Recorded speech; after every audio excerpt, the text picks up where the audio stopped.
Bollywood silver screen presenting good bye Christopher robin. ये एक सच्ची कहानी है और इस कहानी को सुनने के बाद आप जान पाएंगे कि कैसे विनी द पूह कार्टून, जो कभी न कभी हर एक बच्चे और बड़े की पसंद रहा है, उसका इजाद कैसे हुआ और क्रिस्टोफर रॉबिन कौन था और किन हालातों में ये सारी कहानियां बनी। ये कहानी शुरू होती है वर्ल्ड वॉर 2 से सन 1941 में, जब एक आदमी जिसका नाम एलन अलेक्जेंडर मिलर है, उसके पास एक औरत का लेटर आता है और उस लेटर को देखकर वो इमोशनल हो जाता है और कहानी फ्लैशबैक में चली जाती है। और अब कहानी आती है वर्ल्ड वॉर 1 सन 1916 में, जब एलन इस जंग का हिस्सा होता है। वो जंग लड़ता है और जंग लड़ने के बाद वो अपनी पत्नी डेफनी के पास वापस आता है। जंग खत्म हो चुकी है। एलन पेशे से एक मशहूर राइटर होता है जो कविताएं और नाटक लिखता है। अब धीरे धीरे वक्त बीतता है और इनके घर में एक बच्चा पैदा होता है और उस बच्चे का नाम ये क्रिस्टोफर रॉबिन रखते हैं। प्यार से वो उसे बिली मून बुलाते हैं। हालांकि एलन की बीवी क्रिस्टोफर के पैदा होने से बिल्कुल खुश नहीं होती, क्योंकि वो नहीं चाहती थी कि उनके घर में लड़का हो, वो चाहती थी कि उनके घर में लड़की हो। वो एलन को बोलती कि मैं अब इससे प्यार नहीं कर सकती, क्योंकि जब ये बड़ा हो जाएगा तो ये भी जंग में जाएगा और मुझे भी इसका इंतजार करना पड़ेगा जिस तरह से मैंने तुम्हारा इंतजार किया था, वो भी बिना किसी उम्मीद के। और अब मेरे अंदर ये सब सहने की शक्ति नहीं है। इसके बाद वो क्रिस्टोफर रॉबिन के लिए एक नैनी रखते हैं जिसका नाम ऑलिव होता है और ऑलिव क्रिस्टोफर रॉबिन से बहुत प्यार करती है। धीरे धीरे वक्त बीतता है और क्रिस्टोफर रॉबिन 3 साल का हो जाता है। लेकिन इन 3 सालों में सिर्फ ऑलिव ने उसका ध्यान रखा होता है, क्योंकि उसके माँ बाप पार्टीज में और अपने काम में बहुत बिजी होते हैं। वो क्रिस्टोफर रॉबिन पर ध्यान दे नहीं पाते और एलन लगातार नाटक लिखता है।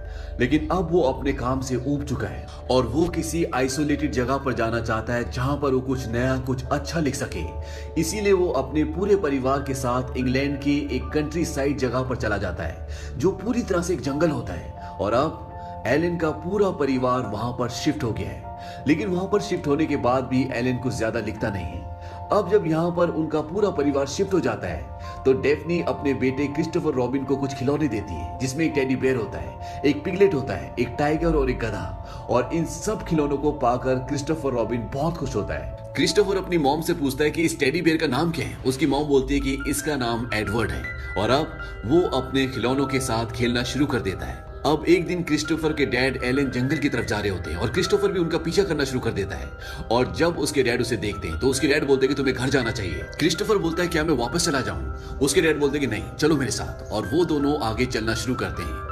अब क्रिस्टोफर अपने डैड से बोलता है कि मेरे पास जो डोंकी है, क्या आप उसके लिए कोई नाम रख सकते हैं? उसके डैड बोलते हैं कि उसका नाम ईयोर है। और इस नाम को सुनकर क्रिस्टोफर बहुत खुश होता है। अब जब ये आगे जा रहे होते हैं तभी एलन को मधुमक्खियों की आवाज सुनाई देती है और उस आवाज को सुनकर वो सहम जाता है। दरअसल उस आवाज से उसे वर्ल्ड वॉर 1 की याद आती है, जब वो जंग में था और आज भी उसके दिमाग से वो यादें निकल नहीं पाई हैं। क्रिस्टोफर बोलता है कि ये तो सिर्फ मधुमक्खियां हैं, ये अपना शहर ढूंढने के लिए आई है। और ये सुनने के बाद उसके डैड रिलैक्स हो जाते हैं और वो दोनों वहां से घर वापस आ जाते हैं। घर वापस आने के बाद एलन की पत्नी उससे बोलती है कि तुम यहाँ पर कुछ लिखने के लिए आए हो और तुमने अभी तक कुछ लिखना शुरू भी नहीं किया। जंग के बाद पूरा देश सदमे में, लोगों की जिंदगी बेरंग हो गई है और अगर तुम जंग के खिलाफ किताब लिखोगे तो तुम उनकी बेरंग जिंदगी में रंग भर दोगे। डेफनी बोलती है कि मैं लंदन जा रही हूँ, क्योंकि तुम एक ऐसे राइटर हो जो लिखता ही नहीं और अगर तुम लिखोगे नहीं तो तुम्हें झेलना मुश्किल है। एलन बोलता है कि तुम वापस कब आओगी? वो कहते हैं कि जब तुम लिखना शुरू करोगे। अब जब वो लंदन जा रही होती है तो नैनी बोलते हैं कि मैं और क्रिस्टोफर भी आपके साथ आ जाते हैं ताकि हम क्रिस्टोफर को जू दिखा सकें। और क्रिस्टोफर, नैनी और क्रिस्टोफर की मॉम डेफनी ये सब के सब लंदन में जू जाते हैं। जू में ये सब एक बहुत बड़े बेयर को देखते हैं। क्रिस्टोफर पूछता है कि इसका नाम क्या है? नैनी बोलती है कि इसका नाम विनी है, क्योंकि ये विनीपेग से है। जू घूमने के बाद नैनी और क्रिस्टोफर घर वापस आ जाते हैं, लेकिन उसकी मॉम डेफनी वहीं लंदन में रुक जाती है। और अगले दिन नैनी को 3 दिन की छुट्टी लेकर अपनी मॉम को देखने के लिए जाना पड़ता है, क्योंकि उसकी मॉम की तबीयत बहुत ज्यादा खराब होती है और इनका कुक भी पहले से छुट्टी पर होता है। इसीलिए घर पर अब सिर्फ क्रिस्टोफर रॉबिन और उसके डैड एलन बचे हैं। अगली सुबह जब एलन कुछ लिख रहे होते हैं तभी उनके पास क्रिस्टोफर आता है। क्रिस्टोफर बोलता है कि मुझे पता है कि आप जंग के लिए कोई किताब लिख रहे हैं, ये एक अच्छा आइडिया है। अगर आप मेरे लिए कुछ लिखेंगे तो मैं उसे जरूर पढ़ूंगा। एलन बोलते हैं क्या तुम मेरे साथ बाहर घूमने चलोगे? क्रिस्टोफर बोलता है ठीक है। और ये दोनों बाहर घूमने जाते हैं। और जब ये घूम रहे होते हैं तभी क्रिस्टोफर उसे बताता है कि जब हम जू में गए थे तो वहां पर मैंने एक भालू को देखा था जिसका नाम विनी था। और उसका नाम विनी इसलिए था क्योंकि वो विनीपेग से था। सिपाहियों ने उसकी मॉम को मार दिया और वो जू में आ गया, जहां उसे सब घूरते हैं। इसके बाद एलन अपने बेटे को बोलता है कि यहाँ पर मधुमक्खियां हैं अगर यहाँ पर मधुमक्खियां हैं तो यहाँ पर भालू भी होंगे। क्रिस्टोफर बोलता है कि यहाँ पर भालू नहीं है। तभी उसके पिता उसे पेड़ पर एक भालू दिखाते हैं जो कि क्रिस्टोफर का टेडी बेयर होता है, जिसका नाम होता है एडवर्ड, जो उसकी मॉम ने उसे खिलौना दिया होता है। दरअसल उसके डैड उसके साथ खेल रहे होते हैं। क्रिस्टोफर बोलता है कि आज से मैं इसे विनी बोलूंगा और वो उसका नाम विनी रख देता है। और उसके डैड क्रिस्टोफर के साथ इसी तरह से खेल खेलना शुरू कर देते हैं। जब वो डिनर करते हैं तब वहां पर खाना बहुत ज्यादा होता है और उसके डैड वहां पर उसके सारे खिलौनों को बिठा देते हैं। और ये सब करने में क्रिस्टोफर को बहुत मजा आ रहा होता है क्योंकि उसके पिता पहली बार उसके साथ खेल रहे होते हैं, उसके साथ टाइम बिता रहे होते हैं। और इस खेल में वो अपने बेटे के साथ बहुत सारी कहानियां बनाता है। वो टाइगर का नाम टिगर रख देते हैं, बेयर का नाम विनी, और जो उनके पास डोंकी होता है उसका नाम ईयो रखते हैं, और पिगलेट का पिगलेट। और इसी तरह इनके पास अब बहुत सारी कहानियां हैं। और एलन शहर से अपने एक दोस्त को बुलाता है जो क्रिस्टोफर रॉबिन और उसके खिलौनों के बहुत सारे स्केचेस बनाता है ताकि वो उसे अपनी कहानी में इस्तेमाल कर सके। और इसके साथ साथ वो एक पोएम भी लिखता है और उस पोएम को वो अपनी पत्नी को भेजता है। इस पोएम का नाम होता है वेस्पर्स और ये विनी द पू से रिलेटेड होती है। और कुछ दिनों बाद उसकी पत्नी घर वापस आ जाती है और वो उसे बताती है कि मैंने तुम्हारी पोएम को पब्लिश करवा दिया और वो लोगों को बहुत पसंद आई है। और अब एलन विनी द पू किताब के ऊपर और भी ज्यादा मेहनत करना शुरू कर देता है। और जब उसकी पहली किताब पब्लिश होती है तो वो रातों रात फेमस हो जाता है। एलन पहले से बहुत बड़ा राइटर था, लेकिन इस किताब के आने के बाद उसका सारा काम जो उसने पहले किया होता है वो सब छुप जाता है क्योंकि ये किताब लोगों को इतनी पसंद आती है कि वो रातों रात एक बहुत बड़ा सेलिब्रिटी बन जाता है। लोग अब उसकी किताब के बारे में, उसकी कहानियों के बारे में जानना चाहते हैं। और जब लोगों को ये पता चलता है कि क्रिस्टोफर रॉबिन एक सचमुच का लड़का है तो लोगों की जिज्ञासा और भी बढ़ जाती है और अब लोग क्रिस्टोफर रॉबिन से मिलना चाहते हैं, उसके बारे में जानना चाहते हैं। कुछ दिनों बाद क्रिस्टोफर रॉबिन की नैनी भी घर वापस आ जाती है। उसे देखकर क्रिस्टोफर रॉबिन बहुत खुश होता है। दरअसल उसकी मॉम की मृत्यु हो गई थी, इसीलिए उसे कुछ ज्यादा ही टाइम लग गया। उसकी नैनी बताती है कि मैंने क्रिस्टोफर रॉबिन की प्रेयर्स के बारे में जो आपने पोएम लिखी थी वो अपने दोस्त के घर पर देखी और मुझे बहुत खुशी है कि लोगों को ये पोएम इतनी पसंद आई। दरअसल एलन ने जो पोएम लिखी थी वो क्रिस्टोफर रॉबिन की प्रेयर्स के बारे में थी जिसे सभी लोग बहुत पसंद कर रहे थे। अब जब क्रिस्टोफर रॉबिन इतना फेमस हो चुका है तो उसका पूरा लाइफस्टाइल चेंज हो चुका होता है। उसके लिए कई चिट्ठियां हर रोज आती है, वो पार्टीज में जाता है, लोग उसके साथ फोटो खिंचवाना चाहते हैं, उसके ऑटोग्राफ चाहते हैं। लेकिन क्रिस्टोफर रॉबिन को ये सब इतना पसंद नहीं आता क्योंकि वो सिर्फ जंगल में अपने पिता के साथ खेलना चाहता था। लेकिन अब वो सारा का सारा खेल बंद हो चुका है क्योंकि एलन जो कि उसके पिता हैं वो अपने काम में इतने बिजी हैं कि वो क्रिस्टोफर रॉबिन को वक्त दे नहीं पाते। जहां पहले वो बैट बॉल खेलते थे, एक साथ कहानियां बनाते थे, अब वो अपने बेटे क्रिस्टोफर रॉबिन को बिल्कुल भी वक्त नहीं दे पाते।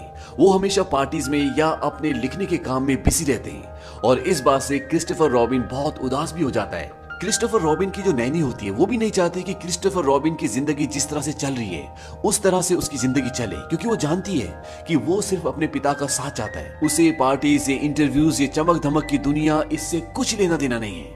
लेकिन ये बात उसके माँ बाप नहीं समझ पाते और बिली के पास अब सिर्फ उसकी नैनी का प्यार है। लेकिन कुछ दिनों बाद नैनी को भी एक आदमी से प्यार हो जाता है जिसका नाम एल्फ्रेड होता है। और जब बिली को ये बात पता चलती है तो उसे बहुत दुख होता है क्योंकि वो नैनी को किसी के साथ भी बांटना नहीं चाहता। हालांकि नैनी उससे अपने बेटे से भी ज्यादा प्यार करती है। लेकिन क्रिस्टोफर रॉबिन को लगता है कि अगर उसने एल्फ्रेड से शादी कर ली तो वो मुझसे दूर हो जाएगी और वो ये बात अपने मॉम डैड को बता देता है कि वो शादी कर रही है क्योंकि उसे लगता है कि अगर उन्होंने शादी कर ली तो वो मुझे हमेशा के लिए छोड़कर चली जाएंगी।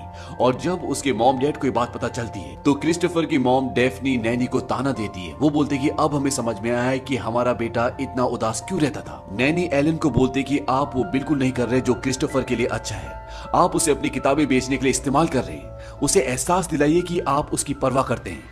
क्रिस्टोफर की मॉम डेफनी बोलती कि परवाह, मैंने उसे पैदा किया है। नैनी बोलती कि माफ करना, पर पैदा तो जानवर भी करते हैं। वो एलन को बोलती है कि एक पिता को अपने बेटे का साथ देना चाहिए, उसे आपकी जरूरत है। और नैनी काम छोड़कर चली जाती है। क्रिस्टोफर को इस बात से बहुत दुख होता है। हालांकि नैनी के लिए भी उसे छोड़कर जाना इतना आसान नहीं है क्योंकि वो उसे बहुत प्यार करती है। लेकिन अब वो मजबूर है। और नैनी के जाने के बाद धीरे धीरे एलन को यह एहसास होता है कि उसने गलती की। दरअसल ये क्रिस्टोफर रॉबिन की खेलने कूदने की उम्र है, ना कि इंटरव्यू देने की, पार्टीज में जाने की। और वो एक दिन अपने बेटे को बोलता है कि आज के बाद मैं क्रिस्टोफर रॉबिन के बारे में, विनी द पू के बारे में, टिगर के बारे में कुछ भी नहीं लिखूंगा, एक लफ्ज भी नहीं। क्रिस्टोफर रॉबिन बोलता है क्या अब विनी द पू दोबारा से हमारा हो जाएगा? एलन बोलते कि नहीं, अब वो दुनिया का हो चुका है। लेकिन मैं तुमसे वादा करता हूं कि मैं क्रिस्टोफर रॉबिन के बारे में एक लाइन भी नहीं लिखूंगा, और ना ही अब तुम्हें फोटोग्राफ्स खिंचाने पड़ेंगे, ना ही बड़े बड़े लोगों के साथ चाय पर जाना पड़ेगा। अब जो तुम चाहे वो कर सकते हो। इस बात से क्रिस्टोफर रॉबिन बहुत खुश होता है और अब उसके डैड उसे एक बोर्डिंग स्कूल में भर्ती कर देते हैं। लेकिन वहां के बच्चे क्रिस्टोफर रॉबिन को विनी द पूह की वजह से बहुत चिढ़ाते हैं। इस बात से वो बहुत परेशान हो जाता है। धीरे धीरे वक्त बीतता है और वो बड़ा हो जाता है और अब वर्ल्ड वॉर 2 शुरू हो चुका है और वो आर्मी में जाना चाहता है। लेकिन जब वो टेस्ट देता है तो वो मेडिकल में फेल हो जाता है। इस बात से वो बहुत डिसअपॉइंट हो जाता है। दरअसल वो आर्मी में जाना चाहता है, वो अपने देश के लिए कुछ करना चाहता है, अपनी एक पहचान बनाना चाहता है। और वो अपने डैड से बोलता है कि मैं जानता हूं कि आप मुझे मेडिकल में पास करवा सकते हैं, क्योंकि देश के हर एक नागरिक के दिल में आप बसे हुए और ये सब मेरी वजह से मुमकिन हो पाया है। और एलन ना चाहते हुए भी उसे आर्मी में भर्ती करवा देते हैं। और वॉर में जाने से पहले क्रिस्टोफर अपने डैड को बोलता है कि उस बेर ने मेरी जिंदगी खराब कर दी। मैं जहां भी जाता हूं लोगों को पता चल जाता है। जब मैं छोटा था हम जंगल में खेलते थे और फिर आपने किताब लिखी और सब कुछ खत्म हो गया। आप पूरी तरह से बदल गए। एलन बोलता कि ये सच नहीं है। जैसे ही मुझे एहसास हुआ मैंने वो लिखना छोड़ दिया था। वो मेरी जिंदगी के सबसे अच्छे दिन थे। क्रिस्टोफर बोलता है फिर आपने उन्हें बेच दिया। एलन बोलता है कि तुमने ही कहा था कि मेरे बारे में किताब लिखो। क्रिस्टोफर बोलता है कि मैंने मेरे बारे में नहीं, मेरे लिए कहा था। और इसके बाद क्रिस्टोफर ट्रेन से वहां से जंग पर चला जाता है। कहानी वापस प्रेजेंट में आती है और एलन वो लेटर खोलता है जो अभी अभी उसे मिला है। उसमें लिखा होता है कि आपके बेटे लापता है, संभवतः मारे गए। इस खबर को सुनकर वो पूरी तरह से टूट जाता है। उसकी पत्नी भी बहुत रोती है और इसके बाद एलन क्रिस्टोफर की नैनी के पास जाता है। नैनी को जब ये पता चलता है तो नैनी भी फूट फूट कर रोती है, क्योंकि वो आज भी क्रिस्टोफर से बहुत प्यार करती है, उसे अपना बेटा मानती है। और एक रात को जब एलन अपने घर के बाहर बैठा होता है तो तभी उसे सामने से कोई आता हुआ नजर आता है। और जब वो ध्यान से देखता है तो उसका बेटा क्रिस्टोफर रॉबिन वहां से आ रहा होता है। वो जिंदा होता है और उससे हाथ मिलाता है। एलन अपने बेटे को बोलता है क्या तुम सच में बिली मून हो, क्योंकि वो अपने बेटे को हमेशा बिली मून ही कहकर बुलाता था। वो कहता है कि हाँ मैं जिंदा हूँ। इसके बाद क्रिस्टोफर रॉबिन की मॉम भी आ जाती है और वो भी अपने बेटे को देखकर बहुत खुश होती है। उसकी आंखों में आंसू आ जाते हैं। और जब नैनी को पता चलता है कि क्रिस्टोफर रॉबिन जिंदा है तो वो उसे मिलने आती है और उसके गले लगकर वो बहुत रोती है। इसके बाद क्रिस्टोफर अपने डैड को बोलता है कि जब हम रेगिस्तान में थे और हम पर फायरिंग हो रही थी तो एक आदमी गाना गाने लगा विनी द पूह का। और जब वो गा रहा था तो उसको अपने घर की याद आ रही थी। वो गाना उसे उसके बचपन में ले गया। ये जादू आपकी वजह से हुआ और वो गाना सबसे पहले मेरा था। उसके डैड बोलते हैं कि पर मैंने उसे बेच दिया। क्रिस्टोफर बोलता है जब फर्स्ट वर्ल्ड वॉर के बाद लोगों की उम्मीद टूट चुकी थी तब आपने उन्हें याद दिलाया कि बचपन क्या होता है, खुशियां क्या होती है। वो कहानियां, ये जंगल हमारा था किसी और का होने से पहले। एलन बोलता है और हमेशा ही रहेगा। अब इन दोनों के बीच में जितने भी गिले शिकवे होते हैं वो सब दूर हो चुके हैं। पर एलन के ना लिखने के बाद भी विनी द पूह की शोहरत बढ़ती चली गई। क्रिस्टोफर रॉबिन ने अपनी कहानियों से जितने भी पैसे कमाए उसने उसका एक भी पैसा नहीं लिया। उन्होंने खुशहाल शादीशुदा जिंदगी बिताई और एक किताबों की दुकान भी खोली। और नैनी क्रिस्टोफर की जिंदगी का हमेशा एक हिस्सा रही। आज भी क्रिस्टोफर के खिलौने न्यूयॉर्क पब्लिक लाइब्रेरी में रखे हुए हैं, जिन्हें हर साल 7.5 लाख लोग देखने आते हैं। और हाल ही में विनी द पूह को बच्चों की आज तक की सर्वश्रेष्ठ किताब माना गया है। और इसी के साथ ये सच्ची कहानी यहीं खत्म होती है। उम्मीद करते हैं कि आपको ये कहानी पसंद आई होगी।